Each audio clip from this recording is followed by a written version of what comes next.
Baik, Assalamualaikum warahmatullahi wabarakatuh. Perkenalkan, nama saya Umar Dhani dari mahasiswa agribisnis perikanan. Baik, saya akan menjawab pertanyaan nomor 1, yaitu tahapan penulisan artikel ilmiah populer. Tahapan yang pertama adalah pemilihan topik, yang kedua adalah penelitian literatur, yang ketiga adalah pengumpulan data, yang keempat adalah analisis data, yang kelima adalah penulisan draft, yang keenam adalah revisi, yang ketujuh adalah pengeditan, yang terakhir adalah penyerahan. Tips untuk penulisan artikel ilmiah populer adalah yang pertama adalah gunakan bahasa yang jelas dan mudah dipahami oleh si pembaca. Yang kedua adalah gunakan contoh dan ilustrasi untuk memperjelas konsep. Yang ketiga adalah hindari menggunakan jargon atau istilah yang tidak diketahui. Yang keempat adalah pastikan artikel tersebut memiliki nilai ilmiah yang tinggi.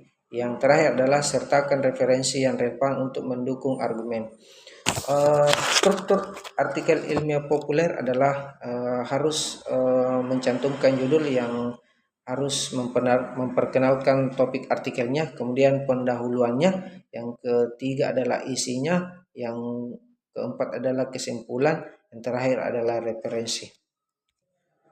Kemudian pertanyaan kedua adalah kaidah dalam perakitan materi presentasi. Yang pertama adalah kita harus menentukan tujuan, yang kedua adalah identifikasi audiens, yang ketiga buat struktur, yang keempat gunakan bahasa yang mudah dipahami, yang kelima adalah gunakan visual, yang keenam buat slide yang menarik, yang ketujuh latih presentasi, yang kedelapan siapkan bahan pendukung, yang kesembilan tentukan waktu, yang kesepuluh adalah atau yang terakhir evaluasi. Tips perakitan materi presentasi adalah gunakan kalimat yang singkat dan jelas. Yang kedua adalah gunakan contoh dan ilustrasi untuk memperjelas informasi. Yang ketiga adalah gunakan grafik dan tabel untuk memperjelas data. Yang kelima, gunakan warna dan font yang kontras untuk membuat slide yang menarik. Yang terakhir adalah pastikan Anda memiliki waktu untuk menjawab pertanyaan audiens. Struktur slide presentasi. Yang pertama harus menentukan judul, memperkenalkan topik presentasi. Yang kedua adalah pendahuluan, harus memperkenalkan topik. Yang ketiga adalah isi, menyajikan informasi yang relevan dan menarik. Yang kelima kesimpulan. Yang terakhir adalah referensi. Referensi ini harus mencantumkan sumber referensi. Teknik atau pertanyaan ketiga adalah teknik memperkuat presentasi.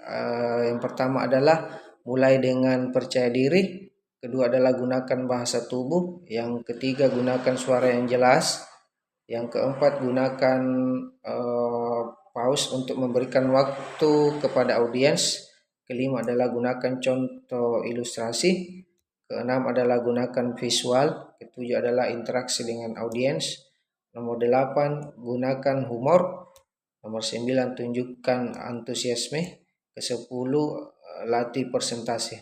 Bagaimana cara teknik mengatasi nervous atau grogi? Yang pertama adalah tarik nafas dalam-dalam sebelum mulai presentasi. Yang kedua adalah berbicara dengan perlahan dan jelas. Ketiga, fokus pada audiens dan bukan pada diri sendiri. Yang keempat, gunakan bahasa tubuh yang positif. Yang terakhir, berlatih presentasi sebelum presentasi sebenarnya. Apa teknik mengatasi pertanyaan? Pertama adalah dengarkan pertanyaan dengan baik. Kedua, jawab pertanyaan dengan jelas dan singkat. Ketiga, jika tidak tahu jawabannya, katakan saja. Keempat, berikan kesempatan kepada audiens untuk bertanya kembali. Yang terakhir adalah jangan merasa terganggu dengan pertanyaan yang sulit.